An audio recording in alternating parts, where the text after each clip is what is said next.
है, एस्टिमेट लगाना है based on past data and on realistic values, जबकि बजटिंग प्रॉपरली सर्व्स एज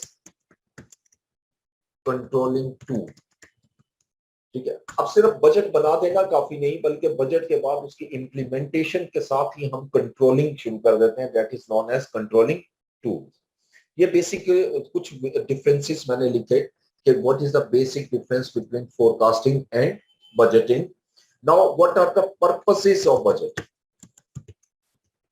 और ये चीजें हम काफी डिस्कस कर चुके हैं लास्ट 2 लेक्चर्स में भी, लेकिन यहाँ मैं स्पेसिफिकली रिलेट कर रहा हूँ बजट के साथ। इसमें हमारे पास टोटल वही फैक्टर्स हैं जो हम पढ़ चुके हैं। Number 1 is a planning, number 2 is a control, number 3 is a decision making, number 4 is resource allocation, and final and most important is the coordination and communication. Okay, what is a planning? Planning leads to a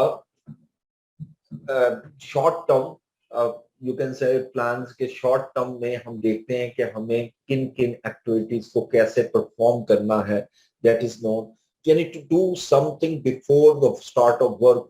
को बहुत simplify करूं, किसी भी काम को करने से पहले उसके मुतालिक आप अपना एक पूरा प्लान बना लें, एक ऐसा एस्टिमेट बना लें कि कैसे होगा। लाइक आप स्टूडेंट्स के लिए अगर मैं ये कहूँ कि you want to prepare for examination, तो obviously you have to prepare your own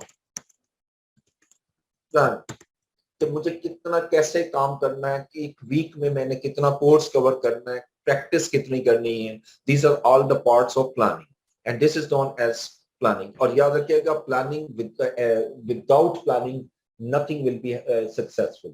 जैसे मैंने पहले भी आपको कोट किया था, फ्रेसर ने यह कहा कि when there is no planning there shall be no development. Development के लिए, सक्सेस के लिए, रिजल्ट ओरिएंटेशन के लिए, रिजल्ट के लिए आपको प्लानिंग करनी पड़ेगी। अगर आप प्लान करते हैं you will be successful in your life. Normal life के अंदर भी हमारी प्लानिंग होती है कि हमने किस तरह कौन सा काम किस वक्त करना है, एंड इवन आपके जॉब डिस्क्रिप्शन के अंदर भी ये बहुत मैटर करता है प्लानिंग, कि आपने आज के जितना भी काम है वो कैसे करना है। समटाइम वर्कलोड बहुत ज्यादा हो जाता है, अब उस वर्कलोड में अगर आपके पास प्लानिंग नहीं है, so it's very difficult to complete the work in the given span या given time period. अगर प्लानिंग होगी तो it becomes easier to fulfill the यानी आउटकम आप ले सकते हो और अपने टारगेट्स को इजीली अटेन कर सकते हैं। अच्छा, कंट्रोल, अब जैसे मैंने बताया कि what is control. Control is basically comparing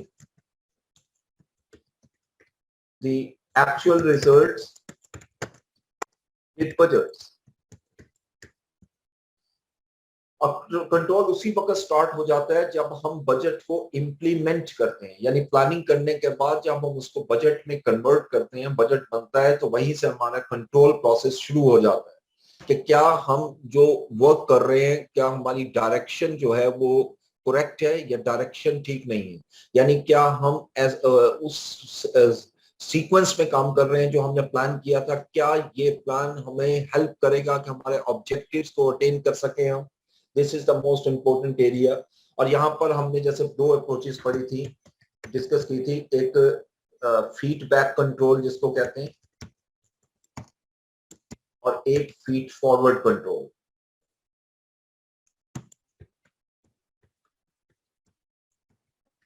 and what is the difference between two things. Feedback क्या है कि लाइक आपने एक यूनिट बनाना है, एक प्रोडक्शन बनानी है, 10 यूनिट्स आपने बनाने हैं, आपको एस्टिमेट दिया गया कि you have to make these 10 units in 5,000 rupees. ठीक है, ये आपका बजट है, यानी आपने इसको रिसोर्स एलोकेट कर दिया कि 10 यूनिट्स पे इतनी कॉस्ट आनी चाहिए। एक्चुअल कॉस्ट आपकी लगती है जी 5,200। सो ये जो डिफरेंस आ रहा है, ये जब मैंने रिजल्ट लेने के बाद उसको देखा कि ये कितना डिफरेंस आ रहा है और क्यों आ रहा है, this is known as feedback control. And what is the feed forward, कि किसी भी काम को कंप्लीट करने से पहले अगर हमें कुछ वेरिएशंस नजर आती हैं तो हमें उसको उस पे इम्प्लीमेंट करना चाहिए। लाइक एक हमारी बजट के अंदर ही अप्रोच होती है जिसको हम कहते हैं रोलिंग बजट। अब rolling budget is purely a feed forward approach, it is known as feed forward approach. अब रोलिंग बजट में क्या होता है कि लाइक मैंने जनवरी के मंथ का बजट बनाया, जनवरी का जो बजट है वो मेरा किसी भी एक आइटम का 60,000 रुपीज है, एक्चुअल रिजल्ट जो आते हैं वो 63,000 आते हैं। आप इसमें से रीजंस आइडेंटिफाई करते हो कि ये क्यों हो रहा है। आप कहते हैं कि it is major due to the inflationary factor, inflation की वजह से हो रहा है एंड दैट इज अनकंट्रोलेबल। तो अगर अब मैं फरवरी का जब बजट बनाऊंगा, यानी फरवरी का जो बजट है उसको जब मैं रोल करूंगा तो उसमें जो वैल्यूज असाइन करनी है उसको मुझे रिवाइज करना है। यानी जो ओरिजिनल बजट था, आप इस तरह कह लें कि ओरिजिनल बजट जो था वो हमारा इसका 70,000 था, और हम कहते हैं जी कि 5% इन्फ्लेशन हो चुकी है। तो जब मैं इस इन्फ्लेशन को इनकॉर्पोरेट करता हूँ, यानी इन्फ्लेशन एट 5%, जब मैं 5% इन्फ्लेशन इसके अंदर इनकॉर्पोरेट करता हूँ विच इज 3500, तो मेरा रिवाइज बजट जो होगा दैट इज 3500, 73,500। अब जब मैं फरवरी के एक्चुअल रिजल्ट से जब कंपेयर करूंगा तो ये जो इन्फ्लेशन वाला इंपैक्ट है इसका वेरिएंस नहीं आएगा। इस अप्रोच को हम नाम देते हैं फीड फॉरवर्ड अप्रोच, कि आप बजट को एक short period of time, short span के लिए कन्वर्ट करते हैं और उस कन्वर्जन के बाद हम उसको, उसके अंदर जो चेंजेस आ रही हैं उसको इनकॉर्पोरेट करते हैं। So this is also known as rolling budget. It's not a pure rolling budget, वो तो डिटेल में हम डिस्कस कर सकते हैं, लेकिन अभी मैं सिर्फ फीड फॉरवर्ड अप्रोच को एक्सप्लेन करने के लिए थोड़ा सा आइडिया दिया कि किस तरीके से हम फीड फॉरवर्ड अप्रोच जो है वो अटेन कर सकते हैं। अब मैं अगर आपकी एग्जाम प्लान की बात करूं, यानी आपने अपने एग्जामिनेशन प्लान बनाया और फर्स्ट वीक एंडिंग,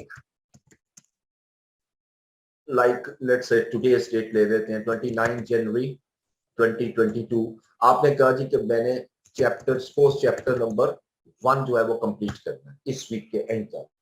अब जिस वक्त ये वीकेंड होता है तो आप एक्चुअली देखते हो तो एक्चुअल रिजल्ट्स आपको आते हैं कि आप 75% ऑफ चैप्टर जो है 1 वो कंप्लीट कर चुके हैं। यानी इट मींस कि you are unable to complete the target in this week. अब यहां पर हमारी डेफिशिएंसी की अगर बात करूं तो हमारे पास 25% ऑफ द चैप्टर 1 जो है वो हमारी डेफिशिएंसी आ रही। अब इस डेफिशिएंसी को कैसे रिमूव किया जाए? लाइक अगर आपने सेकंड वीक का बजट बनाया हुआ है एंडिंग 7 फरवरी 5 फरवरी 2022, आपने कहा जी मैं इसमें चैप्टर 2 कंप्लीट करूंगा, that is the original budget, ठीक है। लेकिन अब मुझे इसको रिवाइज करना पड़ेगा एस्टिमेट को, बिकॉज अगर मैं उस डेफिशिएंसी को वहीं पर छोड़ दूं और सिर्फ चैप्टर 2 की तरफ जाऊं तो ऑटोमेटिकली मेरा टारगेट जो है, जो अल्टीमेट टारगेट है कि सपोज मैंने मार्च तक ये सारा चैप्टर कोर्स कंप्लीट करना है, it can not be completed, इसलिए मुझे रिवाइज करना पड़ेगा।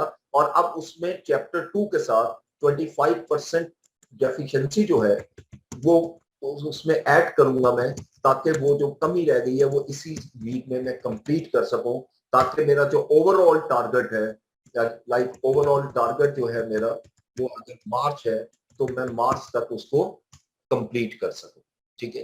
तो this approach is known as feed forward approach. लेकिन फीड फॉरवर्ड में भी एक पोर्शन जो है वो फीड बैक कंट्रोल का भी हमें नजर आता है। जैसे चैप्टर 1 जब मैंने कंप्लीट किया, इसको जब एक्चुअल रिजल्ट से कंपेयर कर रहा हूं तो this is known as feedback approach. यानी फीड फॉरवर्ड अप्रोच में फीडबैक और फीड फॉरवर्ड दोनों कॉम्बिनेशन में चलते हैं, ठीक है। तो दैट इज व्हाई कि this is known as best approach, feed forward approach. उसके बाद फिर थर्ड हमारा एलिमेंट बजट में क्या आता है? Decision making.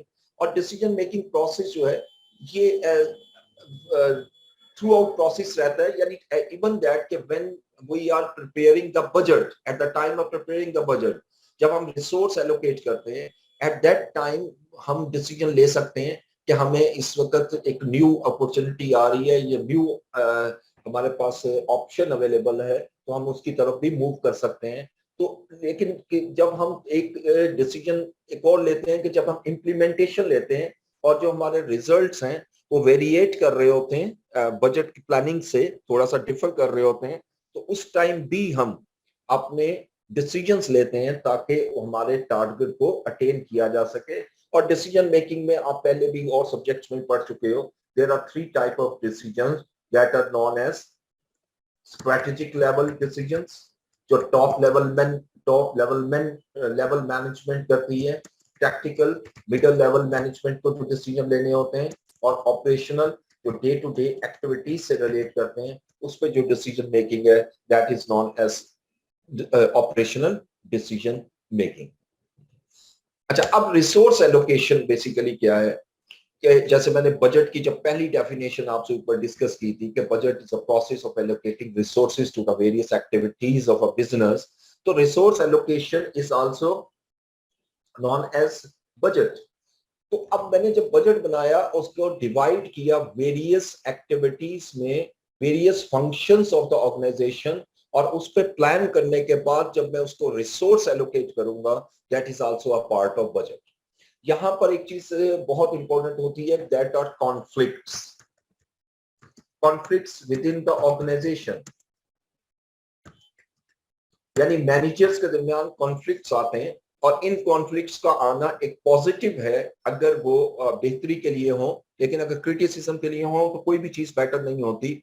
तो अगर ये कॉन्फ्लिक्ट्स आते हैं तो उस पर बेहतर डिस्कशन करके एक फेवरेबल आउटकम निकाला जा सकता है। और अगर कहीं कॉन्फ्लिक्ट्स रिमूव ना हो तो टॉप लेवल मैनेजमेंट की जो डिसीजन है that shall be considered as final decision.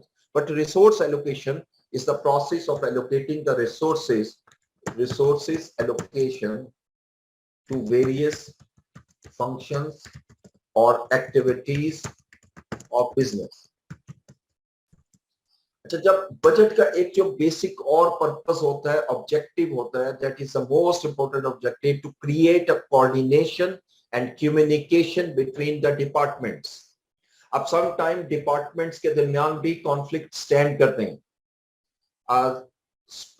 Marketing department का काम एक सेपरेट है, एक अपना उनके टारगेट है कि उन्होंने सेल अटेन करनी है, but they have to face the constraint like अब सेल को बढ़ाने के लिए दे शुड गिव डिस्काउंट्स, जो कि शायद उनके लिए कॉन्स्ट्रेंट्स हो, वो पॉसिबल ना हो कि हम ज्यादा डिस्काउंट ना दे सकें।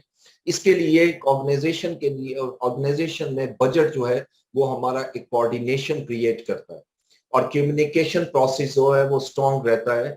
बेसिकली जब हम बजट बनाते हैं तो बजट में सबसे पहले हमारे पास बजट कमेटी होती है। ये थोड़ा सा ब्रीफली मैं डिस्कस करूंगा, बहुत इंपॉर्टेंट एरिया है। जब हम बजट कमेटी बनाते हैं तो budget committee actually comprises of managers and head of departments of various departments, यानी मुख्तलिफ डिपार्टमेंट्स के जो है वो हेड्स या आपके आप कह लें जो मैनेजर्स हैं वो इस प्रोसेस का हिस्सा बनते हैं, और इसीलिए हम उसको बजट कमेटी कहा जाता है। और यहाँ पर जो हम बजट की अप्रोच यूज करते हैं वो पार्टिसिपेटिव अप्रोच कहलाती है, क्योंकि हम यहाँ पर तमाम के तमाम लोगों को इन्वॉल्व कर रहे हैं, पार्टिसिपेट कर रहे हैं। They are independent to give their opinion, और उन ओपिनियंस पर डिस्कशन के बाद एक फेवरेबल और फ्रूटफुल रिजल्ट जो है वो हम सामने ले आते हैं। और जिसमें चूंकि हमारे मैनेजर्स जो हैं वो चूंकि इस पूरे प्रोसेस में इन्वॉल्व होते हैं, they can better understand the meaning of budget. और इवन जो बजट मैनुअल इसके बाद बनता है वो जिसके अंदर तमाम जो बजट अप्रूव होता है उसकी कम्प्रीहेंसिव डिटेल होती है, तो बजट मैनुअल को ज्यादा बेहतर कम्युनिकेट कर सकते हैं वो अपने सब ऑर्डिनेट को। ये सारा उसी वक्त मुमकिन होता है जब हमारा बजटिंग प्रोसेस होता है। ठीक है, अब बजट जो है, मैं अब मेन एरिया की तरफ आऊंगा जो एग्जामिनेशन में सबसे ज्यादा आता है, प्रिपरेशन ऑफ बजट्स। बजट्स को हम दो कैटेगरीज में डिवाइड करते हैं। First is known as functional budgets and second are known as our master budget. ठीक है, यानी सबसे पहले हम फंक्शनल बजट बनाते हैं।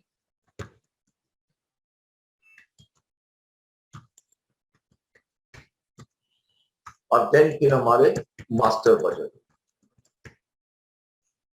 What are the functional budget? The budgets related to each function of the business or department of business is known as functional budget. ठीक है. अब इस बजट की एक तरतीब है फंक्शनल बजट की, इसको भी मैं डिस्कस करूंगा. और मास्टर बजट को हम बहुत सिंप्लीफाई कहते हैं, the summarisation of all budgets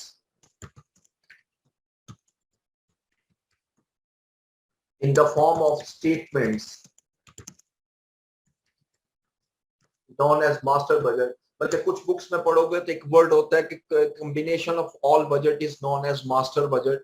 basically ये जितने फंक्शन बजट बने हैं, अब फंक्शन बजट में देखें, आपने सेल बजट भी बनाया, आपने प्रोडक्शन बजट भी बनाया, रॉ मटेरियल यूसेज बजट भी बनाया, रॉ मटेरियल परचेज बजट भी इसका हिस्सा है, डायरेक्ट लेबर बजट है, वेरिएबल प्रोडक्शन ओवरहेड बजट है, फिक्स प्रोडक्शन ओवरहेड बजट है, इन्वेंट्रीज बजट है. ये जितने भी मैं बजट के नाम ले रहा हूँ, all these are known as functional budget. अब इन तमाम बजट्स को जब मैं कंबाइन करूंगा, एक समराइज रिपोर्ट में लाता हूँ, this is known as master budget. For example मैं आपसे कहता हूँ कि आप मुझे मैन्युफैक्चरिंग कॉस्ट बजट बना दो. अब मैन्युफैक्चरिंग कॉस्ट बजट के लिए मुझे फंक्शनल बजट में जाना पड़ेगा, और इसके लिए मुझे डायरेक्ट मटेरियल बजट चाहिए, लेबर बजट चाहिए, वेरिएबल प्रोडक्शन ओवरहेड बजट चाहिए, फिक्स प्रोडक्शन ओवरहेड बजट चाहिए. इन चार बजट्स को जब मैं कंबाइन करता हूं और कंबाइन करके एक स्टेटमेंट में फॉर्म में कन्वर्ट करता हूं, it becomes a cost of goods manufacturing budget. और ये बजट जो है वो मेरा मास्टर बजट बनेगा. ठीक है. तो इसमें अब कौन कौन से बजट हैं, जरा इसकी तरफ आते हैं. तो फंक्शनल बजट्स में हम डिस्कस करेंगे, सबसे पहले जो डिस्कस करेंगे ऑब्वियसली वो सेल्स बजट है, कि हम सेल बजट कैसे बनाते हैं. देन प्रोडक्शन बजट बनाएंगे. Third, raw material purchase budget. Number 4, raw material purchase budget यहां पे आ रहा है, और नंबर 3 पे मैं चेंज कर रहा हूं, इसको हम यूसेज बजट कहते हैं. रॉ मटेरियल यूसेज बजट और रॉ मटेरियल परचेज बजट. फिर direct labour cost budget. Number 6, variable production overheads budget. Number 7, fixed production overhead budget. And number 8 पे मैं लिखता हूं नॉन प्रोडक्शन ओवरहेड बजट.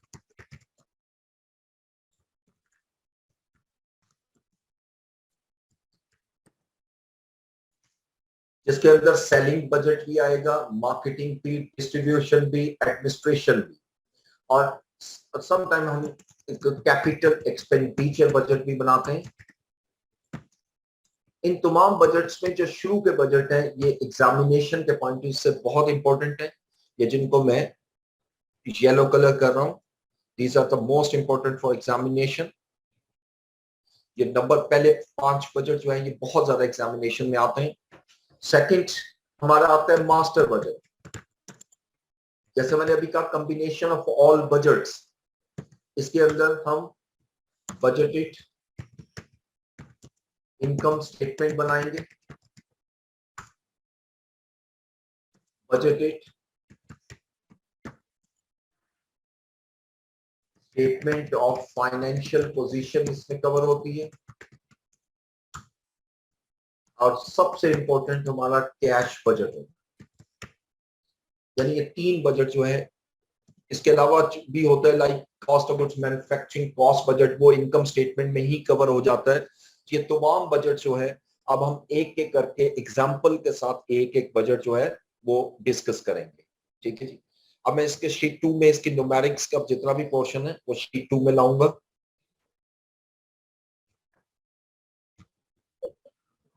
जब भी हम बजट बनाते हैं तो सबसे पहला प्रोसेस जो है हमारा,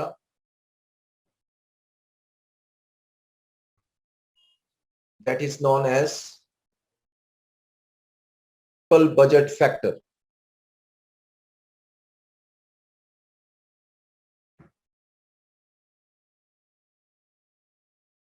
ठीक है जी, सबसे पहले हम बनाएंगे principal budget factor.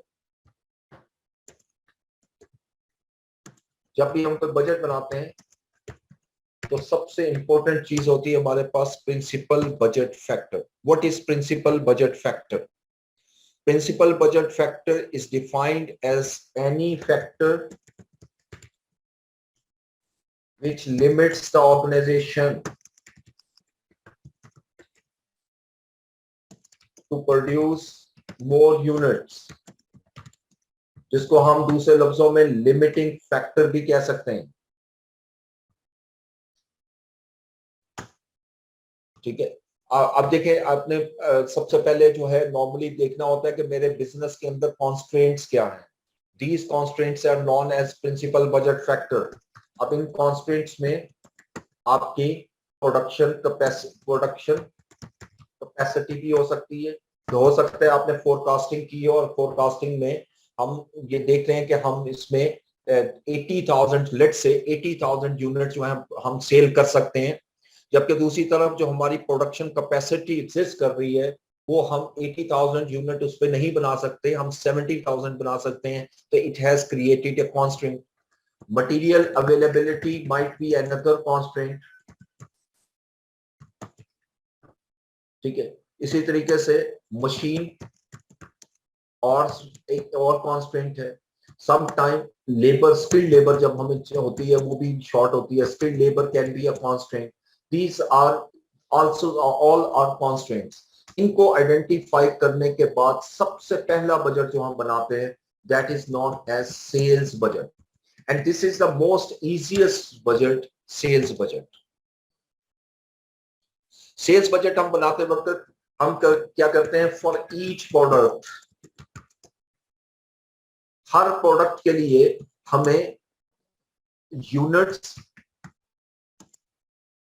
should be multiplied with budgeted sales price।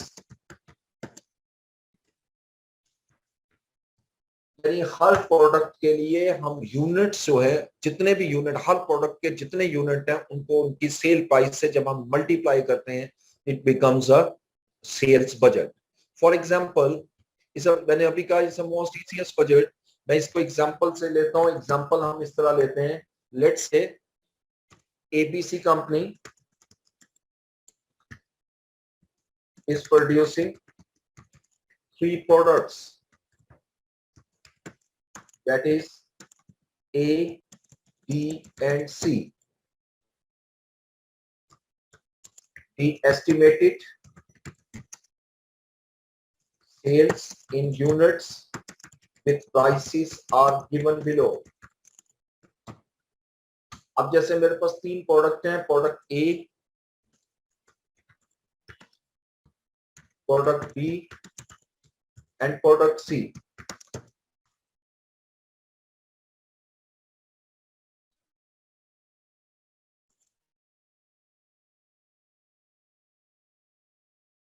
अब प्रोडक्ट ए की हम अज्यूम करते हैं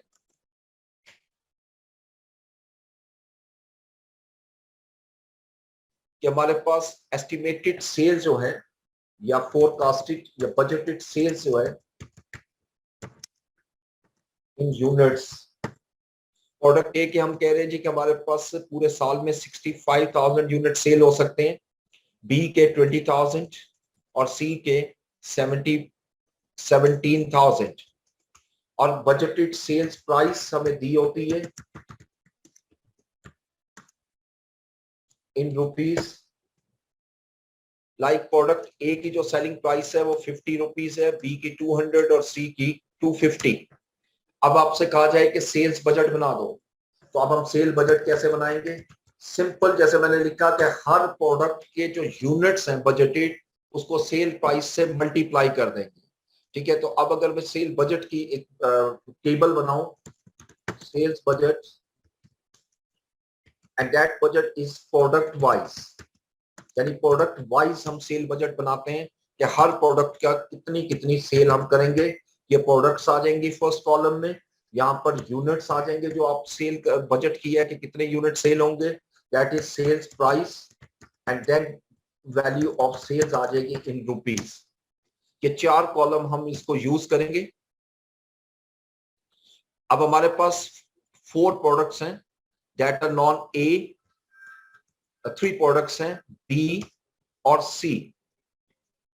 अब ए के जो है वो 65,000 यूनिट्स हैं, बी के हमारे पास 20,000 यूनिट है और सी के 17,000। यानी हमने ये बजट किया है कि ए के 65,000 यूनिट हम सेल कर सकते हैं, बी के 20,000 यूनिट सेल कर सकते हैं और सी के 17 सेल होंगे। यानी ये हमें बजट जो प्रोवाइड किया है, ये marketing department is the best person, best department who can provide these estimates. ठीक है, और इसके पीछे पूरा प्रोसेस है और उसके बाद ये डिसाइड किया जाता है कि what should be the budget, what should be the target. यही मेरी सेल्स डिपार्टमेंट के लिए टारगेटेड वैल्यू है। This budget can be a 1 month for 1 month और अप टू 1 ईयर। मैंने इसमें पीरियड नहीं लिखा, इसको कोई भी पीरियड हम ले लेंगे। इनकी सेल प्राइस हमें क्वेश्चन में दी हुई है 50 रुपीज, 200 एंड 250। जब इसको मैं मल्टीप्लाई करूंगा सेल्स प्राइस से, तो ये हमारी सेल कैलकुलेट हो गई प्रोडक्ट ए की, यानी 3.25 मिलियन जो है वो हमारी सेल होगी, बजटेड सेल होगी प्रोडक्ट ए की। 4 मिलियन की बजटेड सेल प्रोडक्ट बी और 4.25 मिलियन प्रोडक्ट सी की। अब इन तीनों को सेल सम करें तो 11.5 million is the budgeted sales. ये याद रखिएगा कि यूनिट्स को टोटल नहीं किया जाता बजट, यानी जो सेल्स के यूनिट्स हैं उसको हम कभी भी प्लस नहीं करते। उसकी बेसिक रीजन सिर्फ इतनी सी होती है कि यहाँ पर जब हम यूनिट्स को प्लस करेंगे तो नेचर ऑफ प्रोडक्ट्स हमें अलाउ नहीं करती कि हम यूनिट्स को प्लस कर सकें। लेकिन अमाउंट चूंकि सबकी होती है तो इसलिए अमाउंट में हमें कोई इश्यू नहीं होता कि हर एक आइटम जो है वो हमारी एक वैल्यू में कन्वर्ट हो जाती है, तो लिहाजा हम इजिली उसको मल्टीप्लाई करके सम कर सकते हैं। सो दिस अमाउंट जो 11.5 मिलियन है वो इस साल का बजट होगा अगर मैं एनुअल बजट कहूं। ठीक है जी। अब सम टाइम एग्जामिनर आपसे एनालिटिकल सेल्स वैल्यू बजट भी मांगता है, यानी बेसिकली वहां पर आपसे एरिया वाइज या किसी और फॉर्म में भी बजट रिक्वायर कर सकता है। इसको बजट को हम एनालिटिकल सेल्स बजट कहते हैं। What are analytical sales budget? Is the budget which is further explained in different या from different perspective।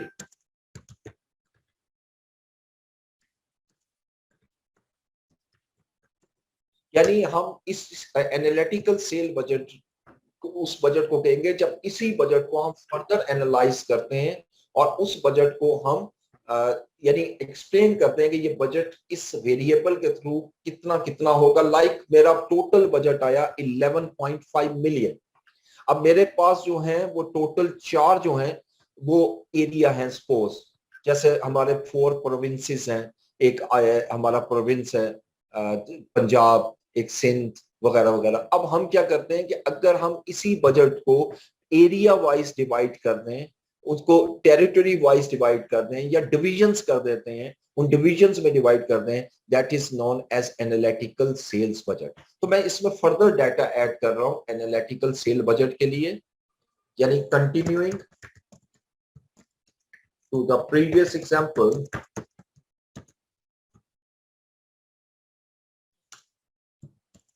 Following data is relevant for analytical sales budget।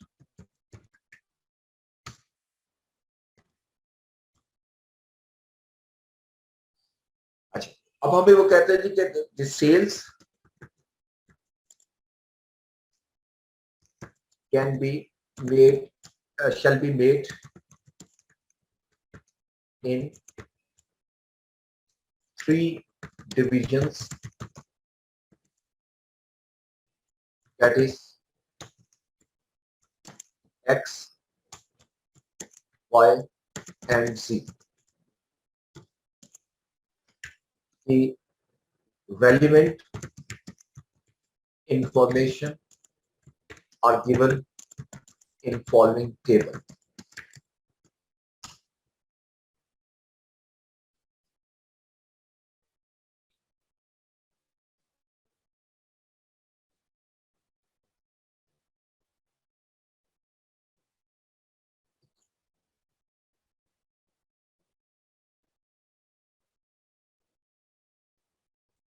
Okay जी। अच्छा, अब इसमें मैं फर्दर टेबल बनाता हूं और इस टेबल में देखें, हम लिखते हैं जी products A B C, 3 product है हमारी, और यहां पर डिवीजन एक्स, डिवीजन वाई और डिवीजन सी। और भाई इसमें हम लिखते हैं जी 30% जो है वो सेल आपकी डिवीजन ए में होगी, 20% सेल डिवीजन बी में और 50% सेल डिवीजन प्रोडक्ट सी की डिवीजन एक्स में होगी। डिवीजन वाई में 50% सेल, डिवीजन वाई में 40% प्रोडक्ट बी की होगी डिवीजन वाई में, और 10% डिवीजन वाई की प्रोडक्ट सी की सेल होगी। और इसी तरह डिवीजन जी में 30, 45 एंड 25। अब हमें वो कहता है जी कि prepare division wise and product wise sales revenue budget. यानी अब हमें एक ऐसा बजट बनाना है जो डिवीजन वाइज भी हो और प्रोडक्ट वाइज भी। ऊपर हमने बजट बनाया वो सिर्फ और सिर्फ आप देख सकते हो प्रोडक्ट वाइज बजट है। अब इसको फर्दर एलेबोरेट करना है कि कौन सी प्रोडक्ट किस डिवीजन में कितनी सेल होगी। तो इस टेबल को हम टू वे टेबल भी कहते हैं और बाइवेरिएटिव टेबल भी कह सकते हैं। यानी जो एक ही टेबल दोनों तरफ से हॉरिजॉन्टल और वर्टिकल हमें ये दोनों आउटकम्स दे दे, यानी प्रोडक्ट वाइज भी और डिवीजन वाइज भी। तो लिहाजा इस टेबल में अब मैं जब बनाता हूं तो यहां लिखूंगा प्रोडक्ट वाइज टेबल की हेडिंग में एंड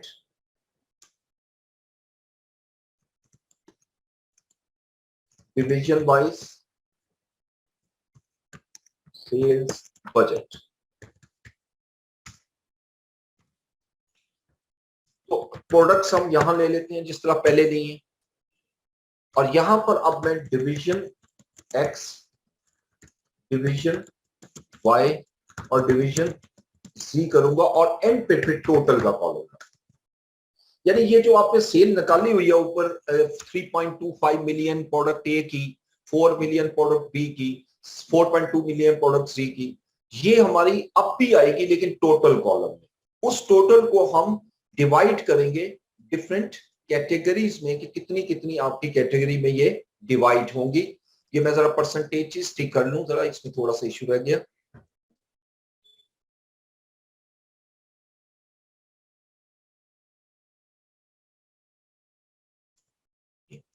ठीक है जी, अब मैंने परसेंटेज ठीक की डाटा में,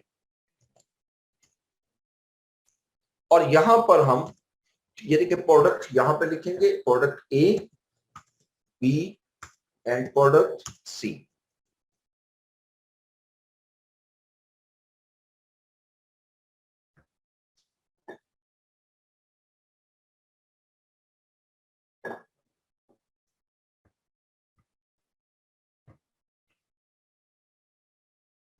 ओके, अब आइएगा इसमें वैल्यू पुट करेंगे। लेट्स सी, देखिए हमारे पास जो टोटल यूनिट्स हैं जो सेल हुए हैं वो 65,000 है। अब इसकी कैलकुलेशन जरा ध्यान एक नहीं है क्योंकि यहाँ यूनिट्स का कॉलम नहीं है, सिर्फ रुपीस का कॉलम है। ये सिर्फ रुपीस में बना रहा हूं, और सेल्स यहाँ पर अगर मैं और क्लियर कर दूं, सेल रेवेन्यू बजट। ठीक है, अब इसमें हम क्या करेंगे जी, देखें अब ऊपर वाली टेबल अपनी जगह उसको नहीं मैं लूंगा, सिर्फ डाटा लेंगे हम जो हमें चाहिए कि प्रोडक्ट ए के 65,000 यूनिट सेल होंगे। ठीक है जी, ये मैं यहाँ पर वर्किंग बनाऊंगा, वर्किंग नंबर 1 प्रोडक्ट ए। ये इन डेप्थ में यानी डिटेल में आपको बना के दिखा रहा हूं। अब प्रोडक्ट ए के जो टोटल यूनिट्स हैं जो हम सेल करेंगे, जो बजटेड यूनिट्स हैं, वो हमारे पास 65,000 है, जो हमें क्वेश्चन के अंदर गिवन है। ठीक है, अब मैं इसको डिवाइड करूंगा 3 डिविजन्स में। डिवीजन एक्स में हमारे पास प्रोडक्ट ए के 30% यूनिट सेल होंगे, 30%। तो मैं क्या करता हूं, यूनिट्स का 30% लूंगा, 19,500। ये डिवीजन एक्स की सेल आ गई, यानी डिवीजन एक्स में मैं 1900 यूनिट सेल करूंगा। डिवीजन वाई में हमारी जो टोटल सेल होगी वो 50% होगी इस प्रोडक्ट की, that is equal to 65,000 into 50%, 32,500। Division सी की 20% सेल होगी, ये हमारा बजट है कि 20% यूनिट जो है वो हम सेल करेंगे डिवीजन सी में। और ये याद रखिएगा, इन तीनों को अगर मैं टोटल करूंगा, ये मैं एक छोटा सा बॉक्स बनाता हूं, ये देखिए, इन तीनों को टोटल करूंगा तो ये टोटल यूनिट्स के इक्वल ही आएंगे। ठीक है, यानी इसी को मैंने स्प्लिट किया कि डिवीजन एक्स में कितने सेल होंगे, डिवीजन वाई में कितने सेल होंगे और डिवीजन जी में कितने सेल होंगे। अब सेल प्राइस तो इसकी प्रोडक्ट ए की 50 रुपीज है। जब मैं इन सबको 50 रुपीज से मल्टीप्लाई कर दूंगा, चले कॉलम में समझाने के लिए सेल्स प्राइस भी बना देता हूं, और सेल्स प्राइस हमारी 50 है, चाहे मैं किसी भी डिवीजन में सेल करूं। तो अब मेरे पास सेल्स आ जाएगी, जब मैं इसको मल्टीप्लाई करूंगा, 19,500 इंटू 50, 3,200 इंटू 50, 13,000 इंटू 50। ये मेरी एरिया या डिवीजन वाइज सेल आ गई। और ये सेल जो है वो मैं यहां लिंक करूंगा, 975 डिवीजन एक्स में सेल होगी। प्रोडक्ट ए की अभी सिर्फ कैलकुलेशन की है। इसी तरीके से डिवीजन वाई की सेल 1.625 मिलियन होगी और डिवीजन सेल की सेल 650,000 होगी। और याद रखिएगा, एग्जामिनेशन में जिस वक्त आप ये कैलकुलेशन करते हो तो यहां पर रेफरेंस जरूर देना है कि मैंने ये कैलकुलेशन वर्किंग 1 में की। Recording stopped. अस्सलाम सर। सर स्टूडेंट कह रहे हैं कि 10 मिनट अगर नमाज ब्रेक दे दें तो। Okay, sure sure. तो फिर रिवाइज करता हूं कि डेटा के मुताबिक 30% जो प्रोडक्ट ए है वो डिवीजन ए में सेल होगी, 50% डिवीजन वाई में और 20% डिवीजन जी में। तो ये टोटल सेल जो है ए की वो 65,000 यूनिट है।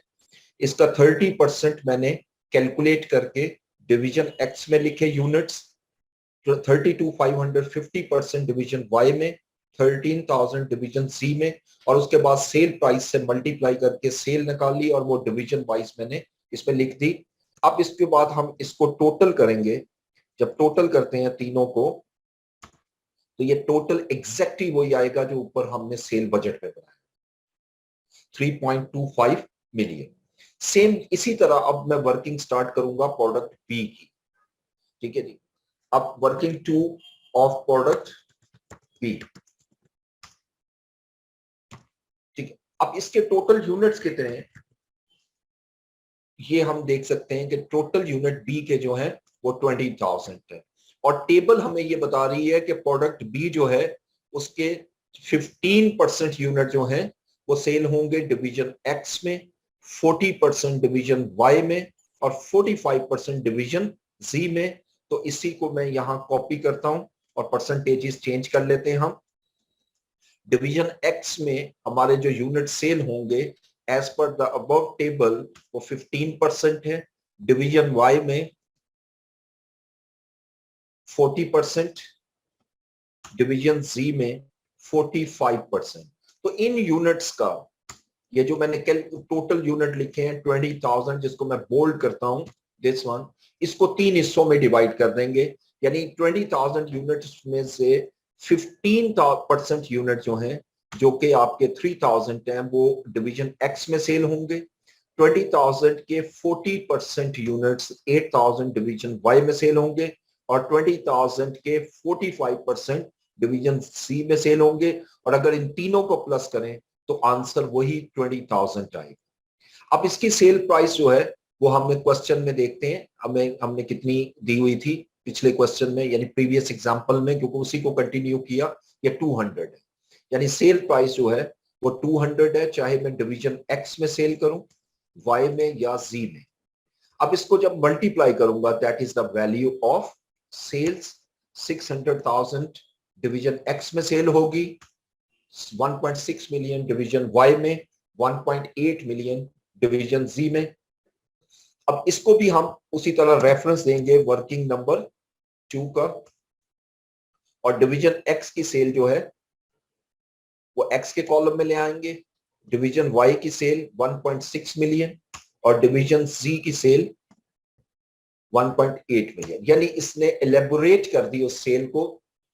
अब इसका टोटल करें तीनों सेल का तो एग्जैक्टली वही आएगी जो ऊपर हमने फर्स्ट टेबल में बनाई थी, दिस इज 4 मिलियन। अब सेम यही वर्किंग अब थर्ड मैं प्रोडक्ट सी के लिए बनाऊंगा, प्रोडक्ट सी के लिए, दैट इज वर्किंग सी। हम इसको एक ही दफा कॉपी कर लेंगे, फार्मूले लगे हुए हैं तो वो खुद ही कैलकुलेट कर देगा। Product C,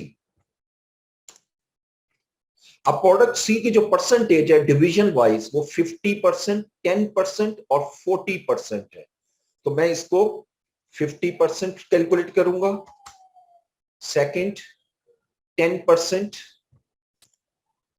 and then 40%। अब टोटल यूनिट सी के हमने कितने सेल किए हैं ये ऊपर देखिएगा, सी के टोटल यूनिट जो सेल किए हैं वो 17,000 सेल करेंगे, बजट हमें ये कहता है। अब इसकी परसेंटेजेस हम चेंज कर देते हैं, 17,000 के 50% यूनिट 8,500 जो है वो डिवीजन एक्स में सेल होंगे, 17,000 के 10% यानी 1,700 यूनिट डिवीजन वाई में सेल होंगे, और 17,000 के 40% डिवीजन सी में सेल होंगे, और इसको ये 44 नहीं है 40% है, और इन तीनों को प्लस करता हूं, ये बार में देख सकते हो कि 17,000 समान, ठीक है। और इसकी सेल प्राइस हम यहां से लेंगे, देखें 250, सी की सेल प्राइस 250 है। मैं सिर्फ सेल प्राइस चेंज करूंगा, अब चूंकि फॉर्मूला लगा हुआ है ये खुद ही वैल्यू कैलकुलेट कर देगा, और इन वैल्यूज को मैं यहां लाता हूं। ये डिवीजन एक्स की सेल, डिवीजन वाई की सेल 425,000 और डिवीजन जी की सेल 1.7 मिलियन। अब इन तीनों को प्लस करें तो एग्जैक्टली प्रीवियस टेबल के इक्वल आएगा 4.25 million. So in simple word, ये जो मैं बोल्ड कर रहा हूं टोटल के कॉलम को, ये जो हमने पहली टेबल बनाई थी सिंपल सेल बजट जो बनाया था, एनालिटिकल बजट में हमने उसको फर्दर एक्सप्लेन कर दिया कि ये सेल जो है ये डिवीजन वाइज कितनी होगी, और अगर मुझे डिवीजन वाइज टोटल चाहिए तो कॉलम, हर कॉलम का मैं टोटल कर लूंगा।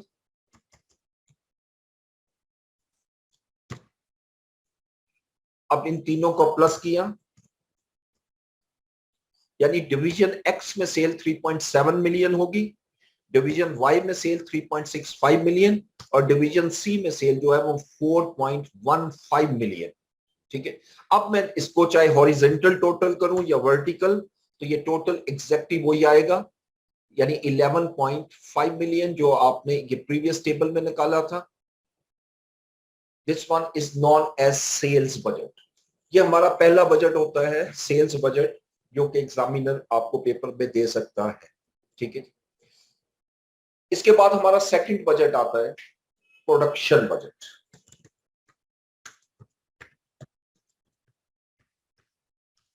ये तो हमने एस्टिमेट लगाया कि हमारे प्रोडक्ट ए के 65,000 यूनिट पूरे साल में सेल होंगे, प्रोडक्ट बी के 20,000 यूनिट सेल होंगे, और प्रोडक्ट सी के 17,000 यूनिट सेल होंगे। But how many units should be produced, that tells us about that tells us the production budget will tell us के कितने यूनिट हमें प्रोड्यूस करने चाहिए in order to sell 65,000 units of A, 20,000 units of B and 17,000 unit of C। तो एक चीज याद रखिएगा कि production budget is a unique budget. इसको मैं यूनिक कहा करता हूं इस कॉन्टेक्स्ट में, because this budget is only in units or quantity, not in amount, not in rupees. यानी ये वाहिद बजट है जो हमारा सिर्फ और सिर्फ क्वांटिटीज में आएगा, यानी यूनिट्स में आएगा, लेकिन ये किसी सूरत में हमारे रुपीस में नहीं होगा। इसलिए मैं इसको यूनिक करता हूँ। इसके से पहले जो आपने बजट पढ़ा, ये जो सेल बजट, देखें ये यूनिट्स में भी है, अमाउंट में भी है, यानी रुपीस में भी है, दोनों में है। लेकिन इससे आगे जो बजट पढ़ेंगे उसमें भी दोनों में हम कैलकुलेट करेंगे। ये वाहिद बजट है प्रोडक्शन बजट, जो कि सिर्फ और सिर्फ आपका यूनिट्स में होगा। अब प्रोडक्शन के लिए हमें करना क्या है, इसके लिए हम क्या करते हैं, देखें एक इसको हम स्टार्ट करते हैं हम सबसे पहले यूनिट सोल्ड से।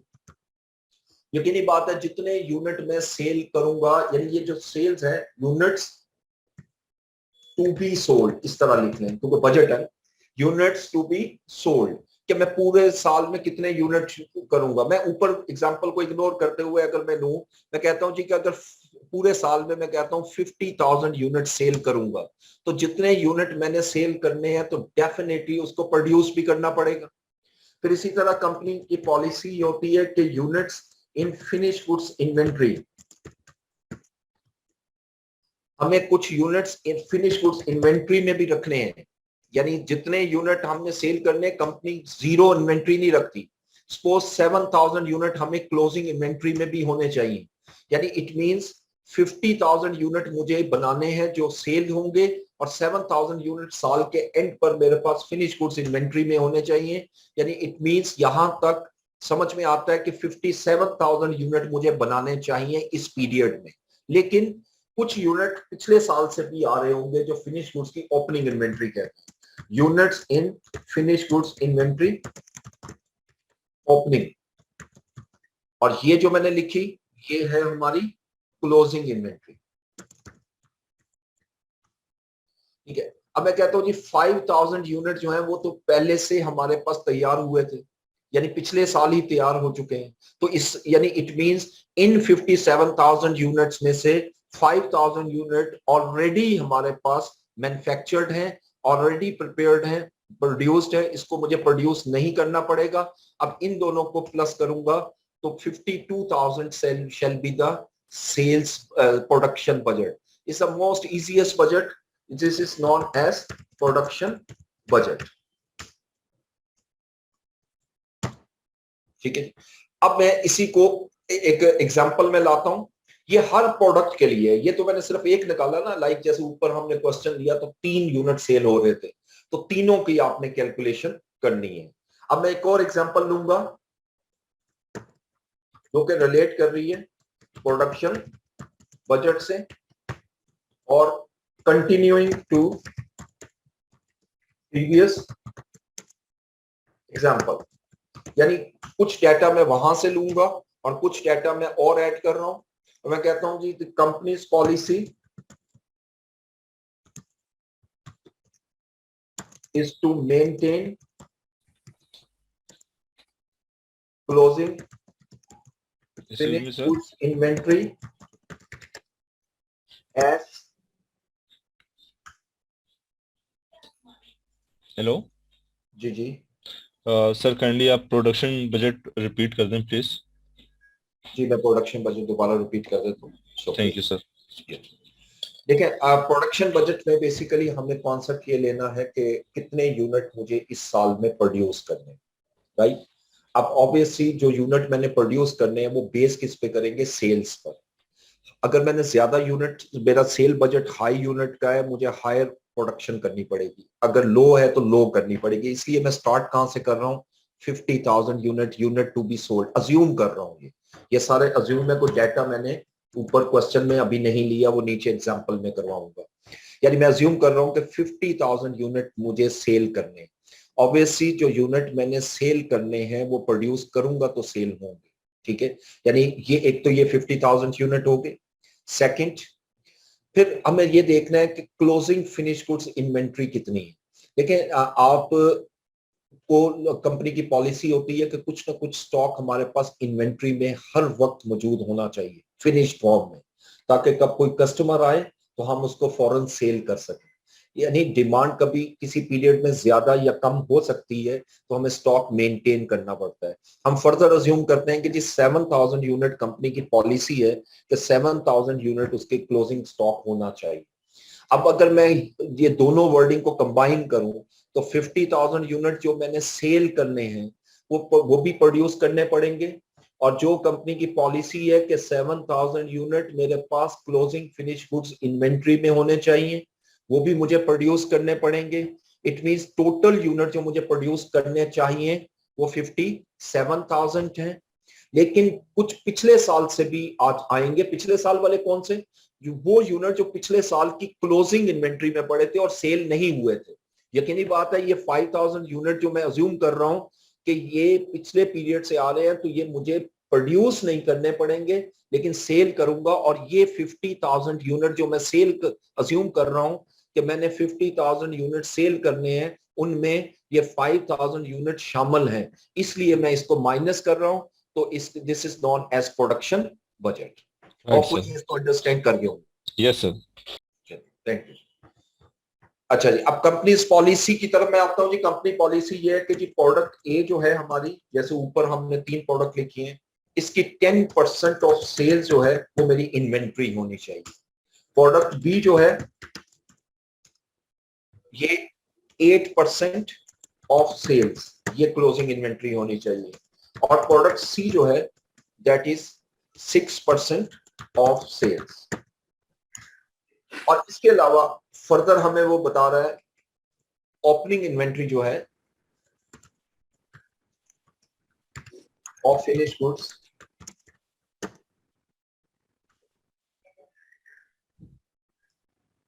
वो प्रोडक्ट ए बी सी तीनों की हमें उसने बताई। ये क्वेश्चन में दे रहे हैं कि प्रोडक्ट ए की जो ओपनिंग इन्वेंट्री है वो हमारे 5,000 यूनिट है। प्रोडक्ट बी की जो ओपनिंग इन्वेंट्री है वो 1,800 यूनिट है। और प्रोडक्ट सी की ओपनिंग इन्वेंट्री जो है वो 1,250 है।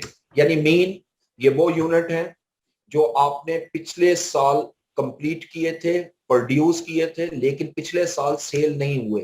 तो ये याद रखिएगा कि जो इस साल आपने यूनिट सेल करने हैं उसमें ये इंक्लूड है।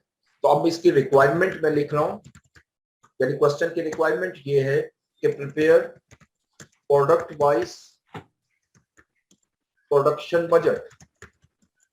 और जैसे मैंने ऊपर यूनिकनेस लिखी थी कि ये वाहिद बजट है जो सिर्फ यूनिट्स में होता है, इसका अमाउंट से, रुपीस से कोई ताल्लुक नहीं है।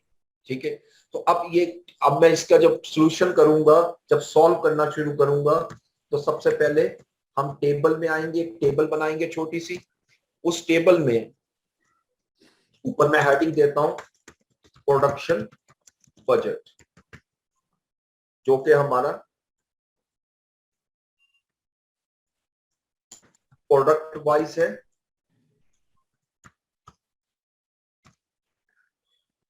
और यहां पर मैं तीनों प्रोडक्ट्स लिख देता हूं, प्रोडक्ट ए, प्रोडक्ट बी और प्रोडक्ट सी। तो प्लीज रिमेंबर जो मैंने ऊपर आपके सामने लिखा, ये जो फॉर्मूला लिखा जिसको ये मैं हाईलाइट करता हूं येलो कलर से, दिस वन, इसको फॉलो करना है प्रोडक्शन बजट के लिए। हर क्वेश्चन में सबसे पहले मुझे बजटेड सेल चाहिए, यानी यूनिट टू बी सोल्ड, इसको हम बजटेड सेल्स इन यूनिट्स भी कह सकते हैं। और ये डाटा इस एग्जाम्पल में नजर नहीं आ रहा आपको। इस एग्जाम्पल में सिर्फ 2 इंफॉर्मेशन है कि क्लोजिंग फिनिश गुड्स इन्वेंट्री कितनी होनी चाहिए और ओपनिंग फिनिश गुड्स इन्वेंट्री कितनी है। सिर्फ ये 2 चीजें हमारे पास इसमें आ रही हैं। अब सेल का डाटा मैं कहां से लूंगा, क्योंकि मैंने यहां लिखा हुआ है continuing to the previous example. तो जो प्रीवियस एग्जाम्पल है उसमें से अगर देखें तो ये डाटा दिया हुआ है, ए का 65,000 यूनिट, बी के 20,000 और सी के 17,000 यूनिट्स। यही यूनिट मैं यहां पर ले आता हूं, यानी 65,000, इसी को लिंक कर देते हैं। ए की जो बजटेड सेल है वो 65,000 यूनिट है, बी की 20,000 है, सी की 17,000। अब एज पर दिस फार्मूला, अब इसमें हमें क्लोजिंग इन्वेंट्री यूनिट्स जो है, जो फिनिश गुड्स के हैं, वो प्लस करने हैं।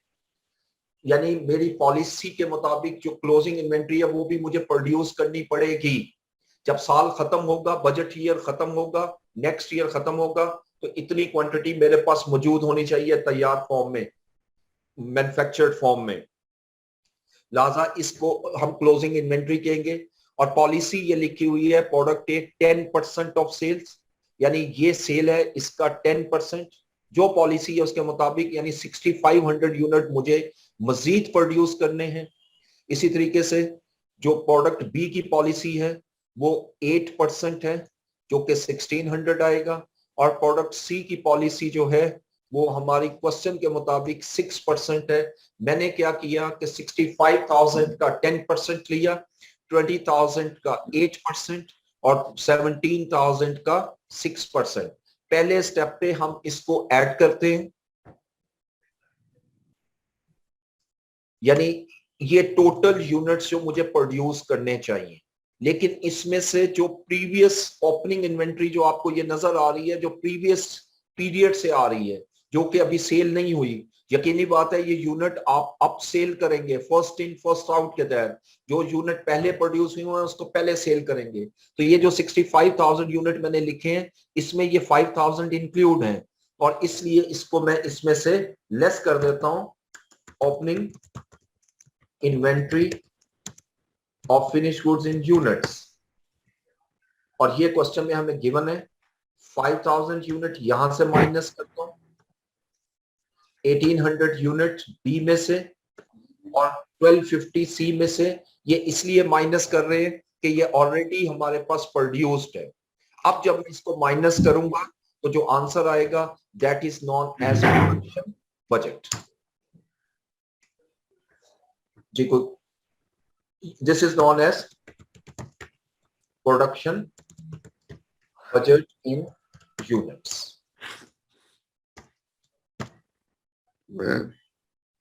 जी कोई क्वेश्चन करना चाह रहे?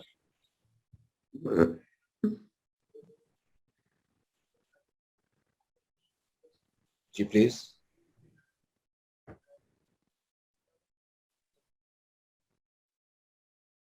जी ये क्वेश्चन स्टूडेंट ने किया कि 5,000 यूनिट टू बी सोल्ड, 50,000 में इंक्लूडेड है।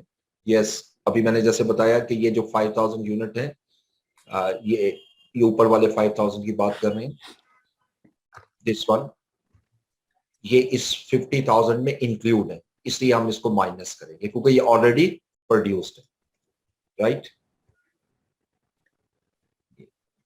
This is known as production budget, और ये जैसे मैंने बताया कि ये बहुत सिंपल बजट होता है।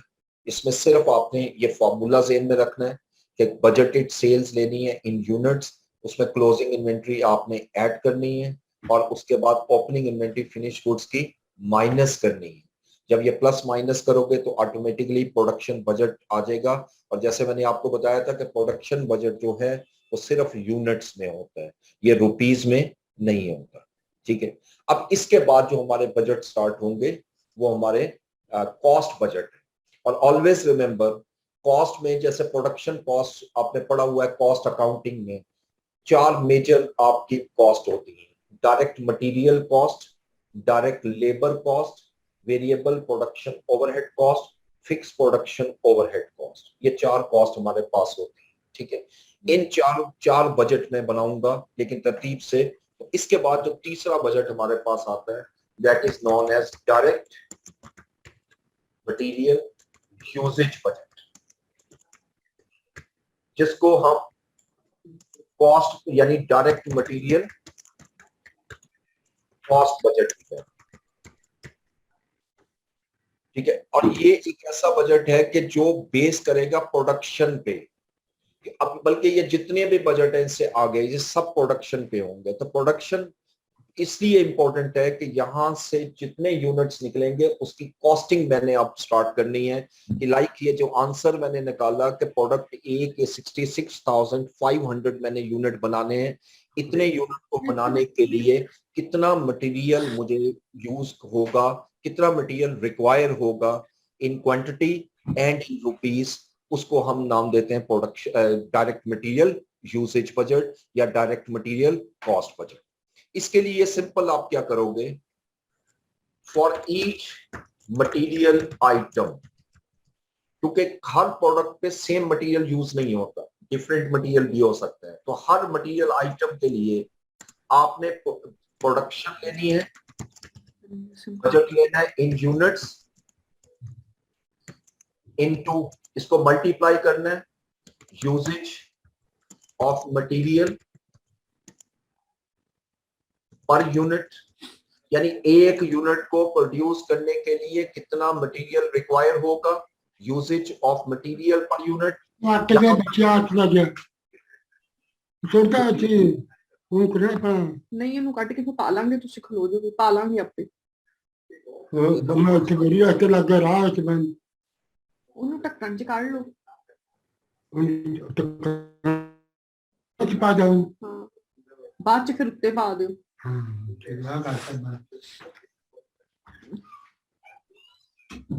ये माइक इसका ऑन है।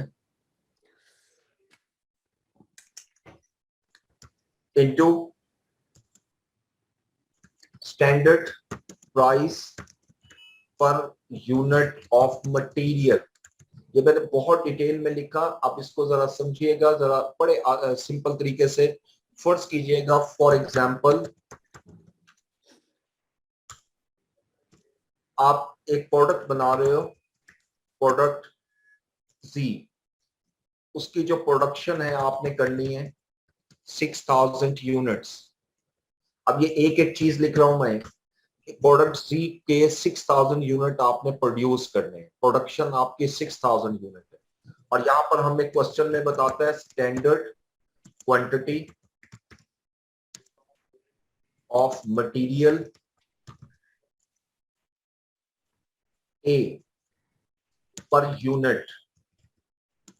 एक यूनिट Z का बनाने के लिए मुझे 3 kg चाहिए होगा, ठीक है जी। यानी standard quantity of material A पर यूनिट, यानी एक यूनिट जो Z का अगर मैं बनाऊंगा उसके लिए मुझे 3 kg मटेरियल A चाहिए। अब इसके बाद standard price of material A, मैं लिखता हूं जी कि 15 रुपीज पर केजी। अब जरा तीनों को गौर से देखिए, मैं प्रोडक्ट Z बना रहा हूं, ऊपर फॉर्मूला आपके सामने लिखा है प्रोडक्शन बजट इन यूनिट्स, यानी प्रोडक्शन कितनी है मेरी 6000, इसको मैंने मल्टीप्लाई करना है usage of material per unit, कि ये जो मटेरियल A है एक यूनिट को बनाने के लिए कितने केजी यूज होगा, तो 3 kg यूज होगा। तो अगर मैं इसको मल्टीप्लाई करूंगा तो 18000 kg आएगा। ये स्टेप देखिएगा, पहला स्टेप, यानी मैं ये करूंगा कि 6000 इंटू 3 इज इक्वल टू 18000। ये 18000 जो आंसर आ रहा है ये केजी है, ये कहलाएगा direct material usage budget in quantity. यानी 6000 यूनिट्स को बनाने के लिए मुझे 18000 केजी चाहिए होगा मटेरियल A। और अब मैं अगर इसको अमाउंट में कन्वर्ट करना चाहूं तो मैं क्या करूंगा कि 18000 केजी के लिए कितनी कॉस्ट लगेगी, तो 1 केजी जो है वो 15 रुपीज कॉस्ट लग रही है। यानी 18000 अगर इसको कैलकुलेट करें तो क्या आएगा, 18000 इंटू 15 इज इक्वल टू, अब ये कैलकुलेट कर लेते हैं कितना आएगा, दैट इज 270,000। और ये जो 270,000 आया है ये रुपीज में आया है, रुपीज में आंसर आया है, ठीक है, दिस इज रुपीज। और इसको कहूंगा मैं direct material usage budget in rupees. ये सिर्फ एक प्रोडक्ट का मैंने निकाला कि अगर मैंने सिर्फ प्रोडक्ट Z बनानी है, मेरा बजट प्रोडक्ट Z का है, उसको बनाने के लिए मुझे 6000 यूनिट चाहिए, और उसको उसके बाद एक यूनिट को बनाने के लिए मुझे मटेरियल A चाहिए जी, मटेरियल A चाहिए 3 kg। ये मैं दोबारा रिपीट कर रहा हूं कि एक यूनिट को बनाने के लिए 3 kg चाहिए, तो इसका मतलब 6000 यूनिट अगर मैंने बनाने हैं और एक यूनिट को बनाने के लिए 3 kg चाहिए, it means I need 18000 kg of material. और फिर मटेरियल जो आप खरीद सकते हो या उसकी जो प्राइस है वो 15 रुपीज है, 1 kg 15 रुपीज में कॉस्ट करेगा, तो ये 270,000 रुपीज मेरा direct material usage budget in rupees आ जाएगा।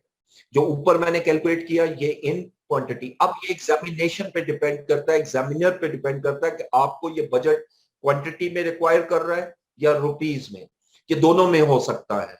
और जैसे मैंने ऊपर भी आपको प्रोडक्शन बजट में बताया था कि प्रोडक्शन बजट जो है वो यूनिक बजट है, दिस वन, कि वो सिर्फ क्वांटिटी में होता है। लेकिन ये बजट देखें, आप देख सकते हो ये क्वांटिटी में भी है और अमाउंट में भी है।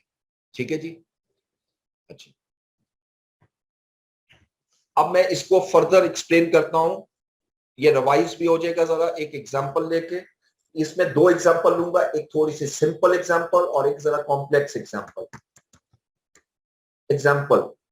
ठीक है, और ये सिंपल एग्जांपल ले रहा हूं, इसके साथ सिंपल का वर्ड मैंने लिखा। ABC company intends to produce 40,000 units of product beta standard material quantity to produce 1 unit of beta is given along with price is given below। ठीक है जी। अब इसमें हम कहते हैं जी कि मटेरियल X जो है वो 2 kg पर यूनिट लगेगा और इसकी जो प्राइस है ₹6 पर kg है। देन मटेरियल Y 1.5 kg पर यूनिट कंज्यूम होगा और इसकी प्राइस ₹12 पर kg है। ठीक है जी। क्वेश्चन की रिक्वायरमेंट ये है, prepare direct material usage budget in kg and in rupees. यानी आपने बजट बनाना है केजी में और रुपीस में। देखें, अब यहां पर प्रोडक्ट एक है, सिर्फ एक प्रोडक्ट है बीटा। उस बीटा को बनाने के लिए मुझे 2 किस्म का मटेरियल चाहिए। जैसे बहुत सी प्रोडक्ट्स होती है, like take the case of cake. आप एक केक बना रहे हो, इसमें कितने किस्म का मटेरियल यूज होता है। इसके अंदर आपको मिल्क भी चाहिए, बटर चाहिए, क्रीम चाहिए, या आप कह सकते हैं शुगर चाहिए और फ्लेवर चाहिए एंड सो ऑन। बेशुमार मटेरियल चाहिए। कोई भी आप प्रोडक्ट बनाओगे वो सिंगल मटेरियल से नहीं बनती। ठीक है। तो अब यहां पर हम ये अज्यूम कर रहे हैं कि जी बीटा को बनाने के लिए हमें 2 किस्म का मटेरियल चाहिए, एक मटेरियल X और एक मटेरियल Y। और उसके कितना कितना मटेरियल चाहिए होगा वो भी इसमें लिखा हुआ है कि एक यूनिट को बनाने के लिए 2 kg मटेरियल X चाहिए, 1.5 kg मटेरियल Y चाहिए। ठीक है। ये मैं आपको क्वेश्चंस देख रहा हूँ, मैं कोशिश करता हूँ 2-2 दफा रिपीट कर दूं। एनीवे इसके बाद जो है जब नमाज की ब्रेक होगी उसके बाद फिर मैं आपको क्वेश्चंस अलाउ करूंगा कि आप क्वेश्चंस कर सकते हो।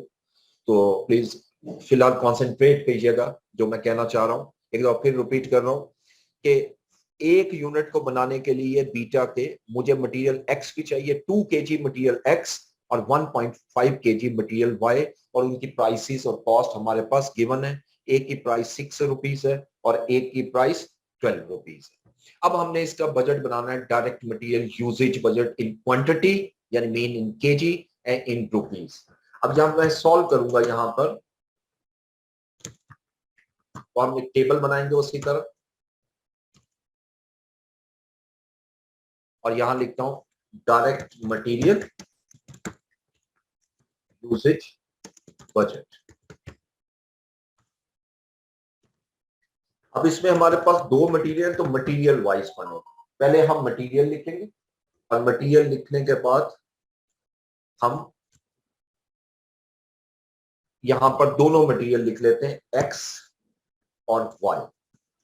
ठीक है, इसमें जैसे मैंने ऊपर फार्मूले में लिखा था दिस वन, इसको मैं बोल्ड इटैलिक कर रहा हूं। बजट, पहले मुझे प्रोडक्शन बजट चाहिए, तो यहां मैं प्रोडक्शन लिखता हूं, तो थोड़ी स्पेस देते हैं। प्रोडक्शन हमारी इन यूनिट्स में होगी, तो यहां मैं लिख भी देता हूं प्रोडक्शन इन यूनिट्स। हमने कितने यूनिट प्रोड्यूस करने, ये तो हमारे पास है।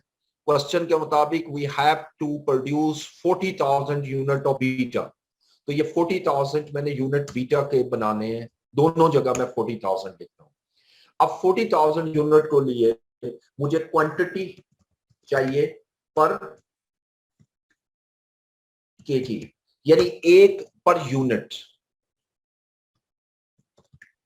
इन केजी, यानी एक यूनिट को बनाने के लिए, एक यूनिट को बनाने के लिए, एक यूनिट को मुझे मटेरियल एक्स की कितनी क्वांटिटी चाहिए, ये देखिए डाटा में लिखा हुआ है 2 kg, और मटेरियल वाई की 1.5 kg। ठीक है जी, 1.5 kg चाहिए। तो अब मैं यहां से जब मल्टीप्लाई करूंगा तो यहां पर मेरे पास बजट आ जाएगा मटेरियल यूजेज इन केजी, ये मेरे पास यूजेज इन केजी आ गई, यानी 40,000 यूनिट को बनाने के लिए मटेरियल एक्स के 2 kg चाहिए होंगे, यानी 80,000 क्वांटिटी मुझे रिक्वायर होगी। ठीक है, और इसी तरह वाई को बनाने के लिए 40,000 यूनिट बीटा के बनाने के लिए वाई के 1.5 kg यूज होगा, जो कि 60,000 है। अब इसको सम अप करता हूं, इसका मीनिंग क्या निकला कि मुझे बीटा के 40,000 यूनिट्स को बनाने के लिए प्रोडक्ट एक्स के, मटेरियल एक्स के 80,000 kg चाहिए और मटेरियल वाई के 60,000 kg चाहिए।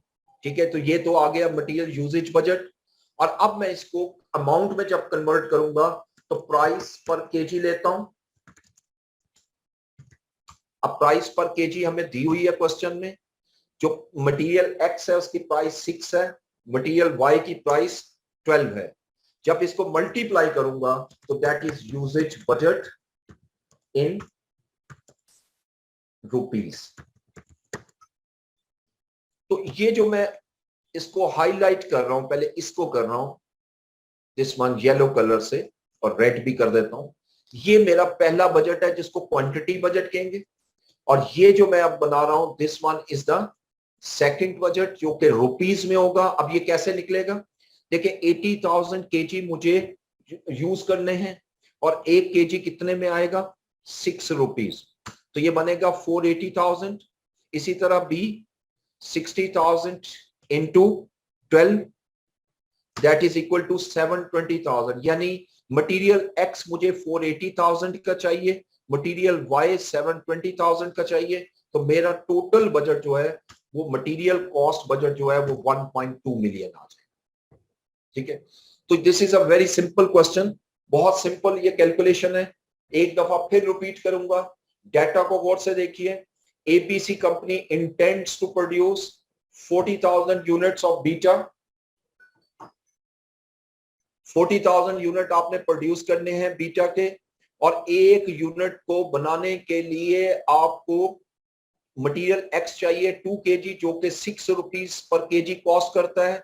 मटेरियल वाई 1.5 kg चाहिए, जो 12 रुपीस कॉस्ट करता है। तो जब मैं इसको अब बजट बनाऊंगा तो सिंपल क्या करूंगा, इस फॉर्मूले को यूज करूंगा कि प्रोडक्शन बजट इन यूनिट्स लेता हूं, जो 40,000 यूनिट्स हैं, क्योंकि प्रोडक्ट तो एक ही है। ये याद रखना है कि जो यूनिट्स हैं वो फिनिश गुड्स के हैं और मटेरियल जो है वो इनपुट है। ठीक है, तो ये 40,000 यूनिट को बनाने के लिए 2 और 1.5 kg मटेरियल एक्स और वाई रिस्पेक्टिवली चाहिए। मैंने इनको मल्टीप्लाई किया तो यूजेज इन क्वांटिटीज आ गई, और उसके बाद जब मैंने इनकी प्राइसेस से मल्टीप्लाई किया तो ये मेरे पास material usage budget in rupees आ गया। इस पीरियड को यानी अब मैं ब्रीफली कहूंगा 40,000 यूनिट ऑफ बीटा को बनाने के लिए मुझे टोटल लेबर की जो मटेरियल की कॉस्ट चाहिए वो 1.2 मिलियन। ठीक है जी, ये मेरा मटेरियल यूजेज बजट कहलाएगा। उसके बाद next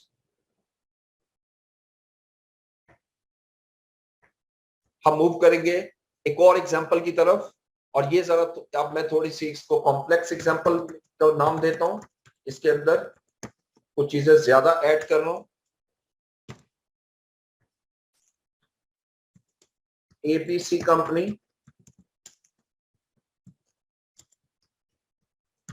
intends to produce 20,000 units of product alpha and 25,000 units of product beta। अब कंपनी के जो दो प्रोडक्ट्स बना रही है, एक नहीं दो प्रोडक्ट्स बना रही है, एक प्रोडक्ट अल्फा है और एक बीटा। ठीक है, the standard quantities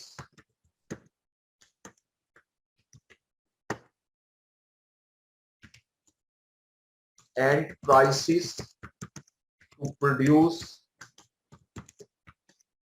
1 unit of both products are given in following table। अब यहां पर हम लिखते हैं जी प्रोडक्ट्स अल्फा बीटा, प्रोडक्शन ऊपर लिखी हुई है, सॉरी उसको छोड़ दो, और यहां पर क्वांटिटी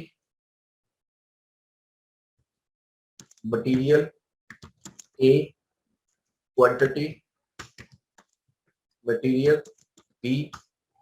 इसमें 2 kg चाहिए, 1 kg चाहिए, 2 kg, 3 kg और 4 kg।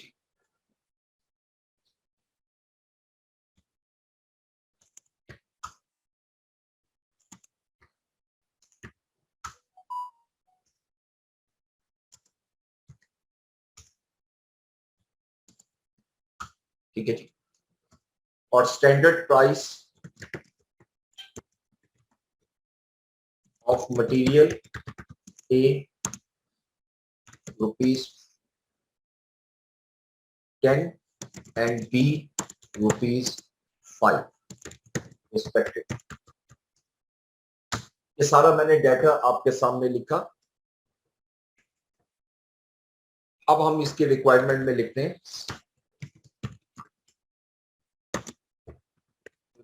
Direct material usage budget in kg and in rupees. Same वही चीज कि हमें दोनों प्रोडक्ट्स को बनाने के लिए कितना मटेरियल ए चाहिए और कितना बी चाहिए। देखिए पिछली एग्जांपल और इस एग्जांपल में फर्क क्या है। पिछले एग्जांपल में एक फिनिश गुड्स थी और 2 मटेरियल थे, यहां 2 फिनिश गुड्स हैं और 2 मटेरियल। अब यहां पर हम इसको कैलकुलेट करेंगे, लेकिन आई थिंक आफ्टर नमाज हम इंशाल्लाह शुरू करते हैं इसको।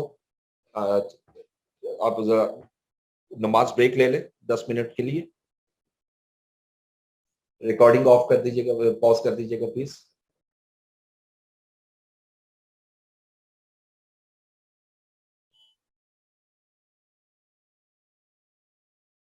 जी हेड ऑफिस से कोई सुन रहे?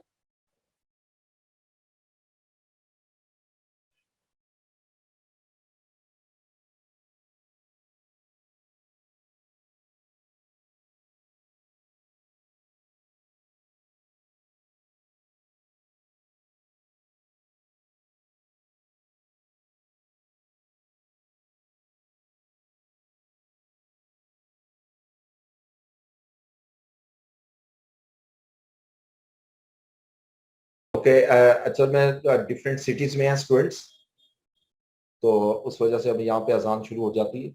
एनीहो चले 10 मिनट मैं आपको देता हूँ क्वेश्चन आंसर के लिए। ये क्वेश्चन आज कंप्लीट नहीं हो सकेगा, तो प्लीज अलाउ कीजिएगा स्टूडेंट्स को कि वो क्वेश्चन कर सकें।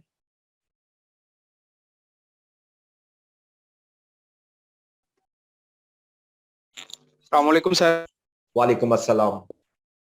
सर हमने ऊपर जो कैलकुलेट किया एग्जांपल 1 में, इसी में मटेरियल यूजेज इन केजी जी जो 80,000 और 60,000 आए, जी क्या जी। टोटल नहीं निकालेंगे जिस तरह इस हमने रुपीस का टोटल निकाला है? ओके, इसका टोटल इसलिए नहीं करेंगे कि एक्स, ये तो दोनों केजी में है ना, तो ये भी हो सकता है कि एक प्रोडक्ट केजी में हो और एक लीटर्स में हो। मटेरियल है ना, एक सर हो सकता है। हाँ अगर जी। उसने टोटल मटेरियल का है कितना लगेगा तो वो टोटल नहीं हम करेंगे?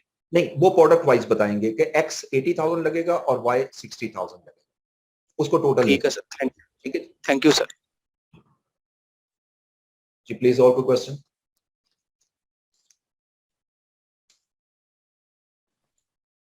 अस्सलाम वालेकुम सर। वालेकुम अस्सलाम। सर जी मेरा 10 मिनट ना कनेक्शन खत्म हो गया था, मुझे direct material budget kindly repeat कर देंगे सर आप? Direct material budget. जी बिल्कुल मैं करता हूँ जी, आप जरा एक दफा फिर देखिएगा। यहाँ से हमने शुरू किया था डायरेक्ट मटेरियल बजट। ठीक है, मटेरियल यूजेज बजट है। अच्छा, मटेरियल का मैं ये भी बता दूं कि मटेरियल के दो बजट होते हैं, एक मटेरियल यूजेज बजट होता है और एक मटेरियल एक सॉरी यूसेज और एक परचेज बजट होता है। परचेज हम अभी बात में करेंगे, ये यूसेज बजट है कि जितने मुझे प्रोडक्ट तैयार करनी है फिनिश गुड्स की, उसके लिए कितना मटेरियल चाहिए। ठीक है, तो इसलिए मैंने ये वर्ड लिखा हुआ है, जरा इसको गौर से देखिए। For each item production budget in units, आप पहले प्रोडक्शन लोगे कि कितने यूनिट बनाने हैं, नीचे से देखते भी जाए प्रोडक्ट सी के हमने 6,000 यूनिट बनाने हैं, इसको मल्टीप्लाई करेंगे कि एक यूनिट को बनाने के लिए कितना मटेरियल चाहिए।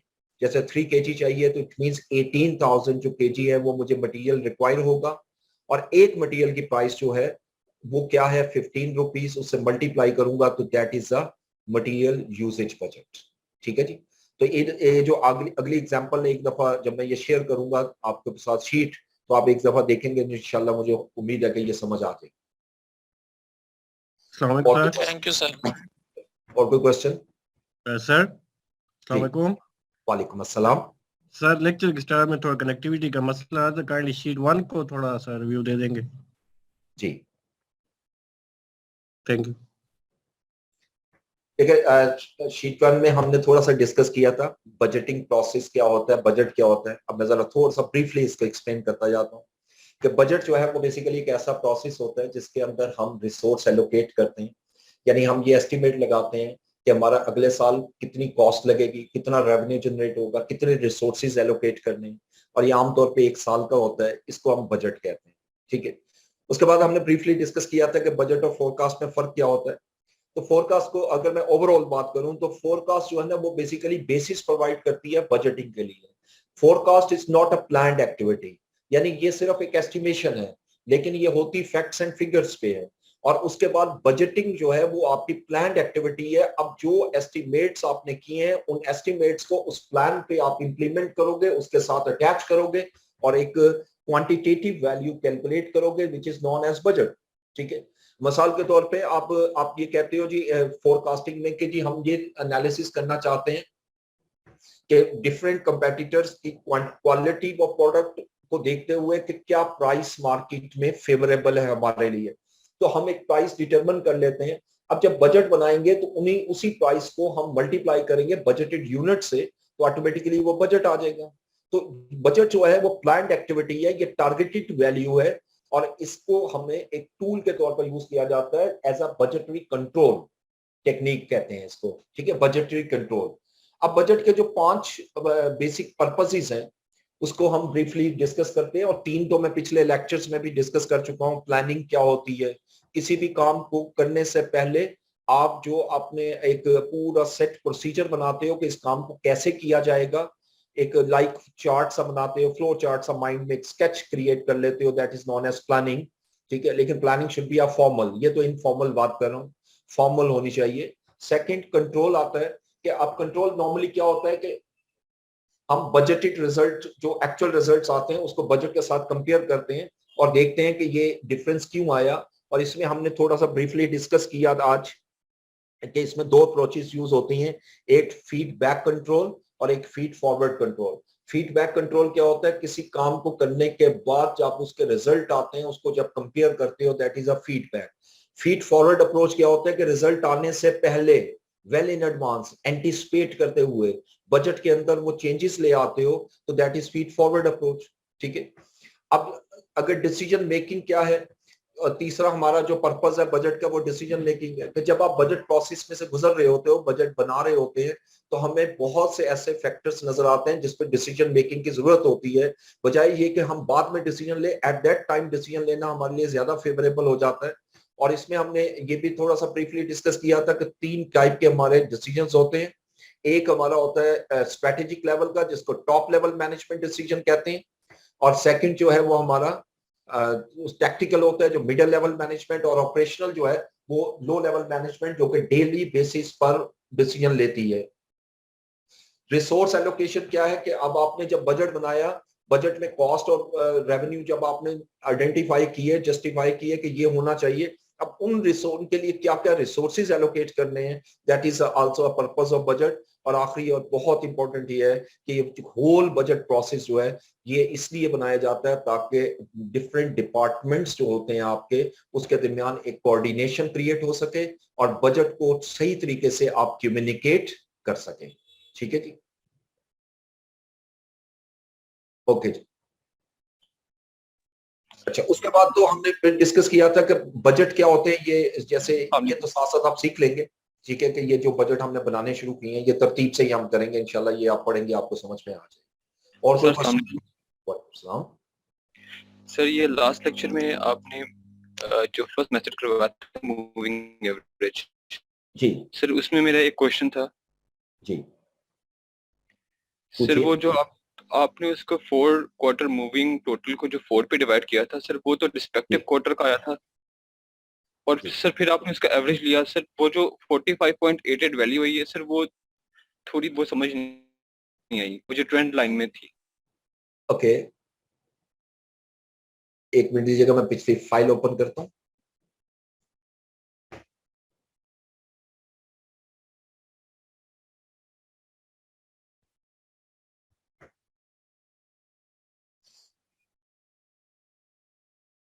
दिस वन सर इससे जो जी दिस वन फर्स्ट मेथड जी देखिए, ये जो 181 वैल्यू आई है ना, ये जो मैं हाईलाइट कर रहा हूँ, ये 4 वैल्यूज का सम है और इसके सामने लिखा भी हुआ है 70 प्लस 56 प्लस 14 प्लस 41। ठीक है, अब ये इसको प्लस करके ये 181 आया और इसको 4 पे डिवाइड किया तो 45.25 आया। यहां तक तो आपको समझ आ गई थी। आपका क्वेश्चन ये 45.88 है। ठीक है जी, अब ये क्वेश्चन जी बिल्कुल मैं आपको बताता हूँ।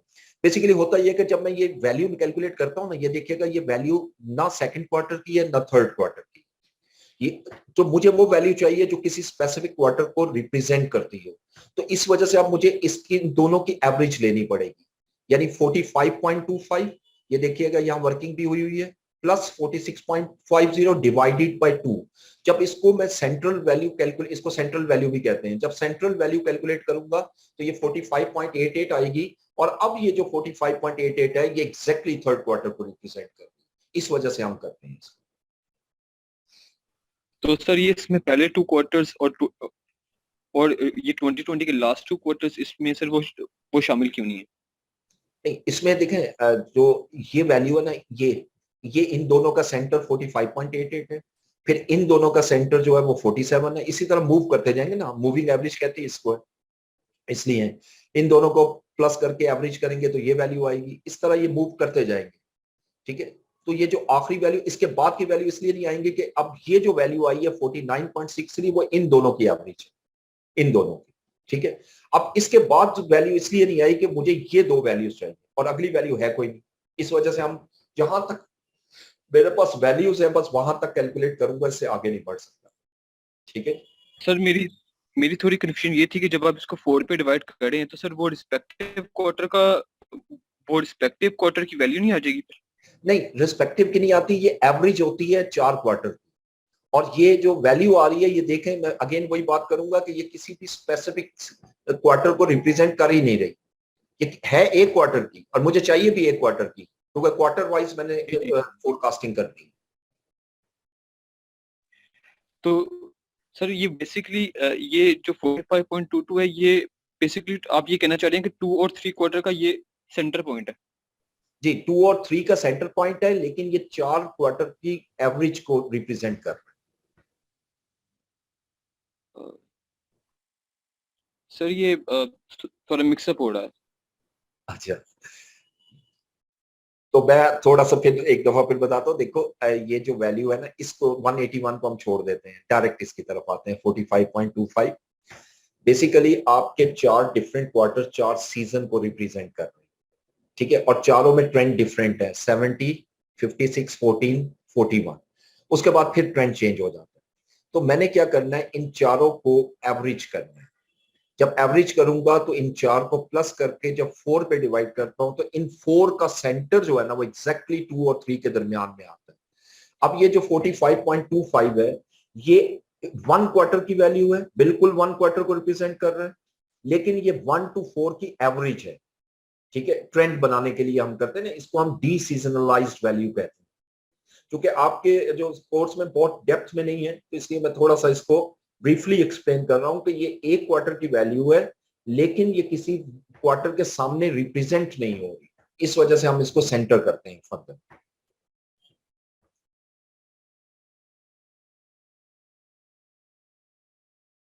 अच्छा, और कोई क्वेश्चन आपका?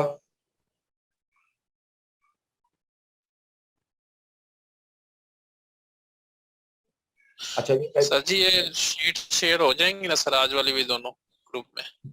जी जी बिल्कुल, आज वाली भी हो जाएंगी, और जो बजटिंग के जो मैंने आपको क्वेश्चंस दिए थे ना, उसमें मैंने कुछ क्वेश्चन और ऐड कर दिए हैं, वो भी आपके साथ शेयर कर। Right sir, thank you. जी एक क्वेश्चन स्टूडेंट ने किया कि जी give any example of feedback approach.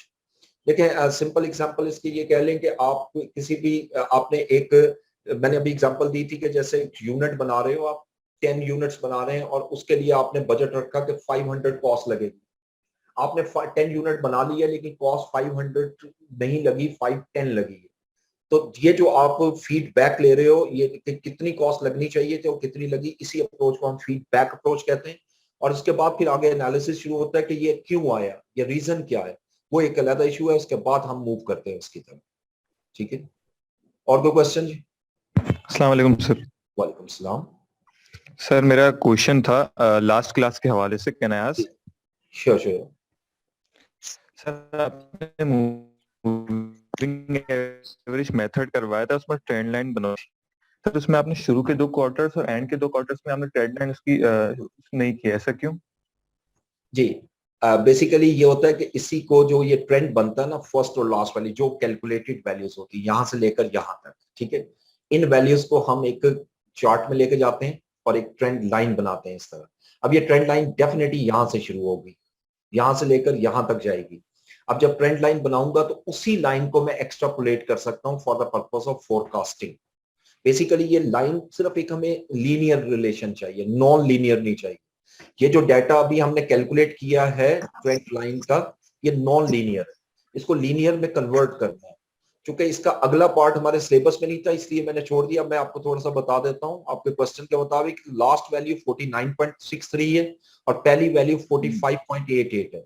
इन दो वैल्यूज कुछ आपने अंदर नहीं ना जाना था, लाइन ड्रॉ कर, मैंने कहा था कि वो अंदर नहीं जा सकती, वो बाहर उतारेगी।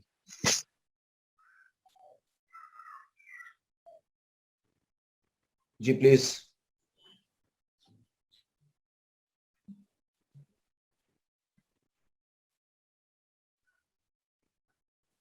अच्छा जी, और कोई क्वेश्चन?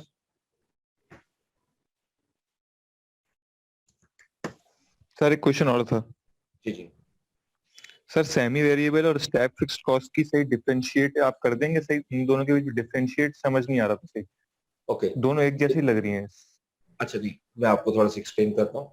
देखिए हमारी जो कॉस्ट होती है ना सेमी वेरिएबल, वो एक ऐसी कॉस्ट होती है कि जिसमें आपके 2 एलिमेंट शामिल होते हैं, फिक्स्ड भी और वेरिएबल भी। एग्जांपल बहुत सिंपल है, जैसे आप एक PTCL का फोन लगवाते हैं और पहले मंथ 0 कॉल करते हैं, कुछ सिंगल कॉल भी नहीं करते, तो आपका बिल जो आएगा वो लाइन रेंट का होगा जो कि फिक्स्ड है।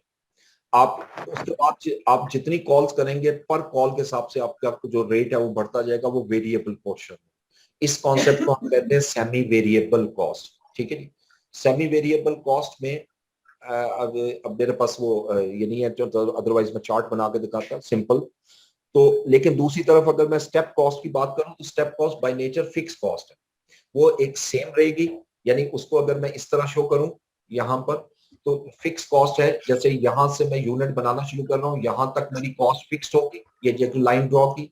उसके बाद फर्दर अगर मैं यूनिट बनाता हूँ तो कॉस्ट बढ़ेगी और यहाँ पर आ जाएगी और फिर फिक्स रहेगी। इस कॉस्ट को हम स्टेप फिक्स कॉस्ट कहते हैं, ठीक है। और जो आपकी कॉस्ट होती है सेमी वेरिएबल, वो आपकी एक लेवल के बाद बढ़ती है, यानी मेन ये फिक्स कॉस्ट है, अगर तो यहां से जब बढ़ेगी तो वो वेरिएबल कॉस्ट होगी, वो सेमी वेरिएबल कराएगा। Semi variable cost is a combination of both fixed and variable, whereas step fixed cost is only a fixed cost which increase in steps, जो steps में increase होती है।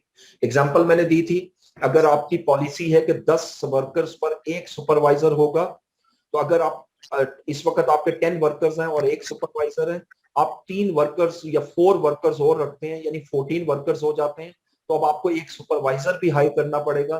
तो जो सुपरवाइजर की पहले एक सुपरवाइजर की सैलरी थी वो 1 से लेकर 10 तक फिक्स थी, 11 हुए तो आपने एक सुपरवाइजर और रख लिया और कॉस्ट इंक्रीज हो, ठीक है। तो step fix cost. Okay, thank you sir. जी अस्सलाम वालेकुम सर। अस्सलाम वालेकुम सर। वालेकुम सलाम। सर आज के लेक्चर के बारे से क्वेश्चन था, फीड फॉरवर्ड और फीड बैक को काइंडली जरा मुझे इन दोनों टर्म्स को एक्सप्लेन कर दें। जी ठीक है, देखिए फीडबैक अप्रोच और फीड फॉरवर्ड अप्रोच को मैं इसके लिए ना आपको नेक्स्ट क्लास में इसको एक एग्जांपल से ना क्लियर कर दूंगा, तो टाइम काफी कम है और हमारी नमाज लेट हो रही है। तो if you would allow me कि हम क्लास खत्म करते हैं और नमाज के लिए जरा तैयारी कर लें, ठीक है। श्योर। नेक्स्ट क्लास में इंशाल्लाह मैं यहीं से शुरू करूँ। Recording stopped.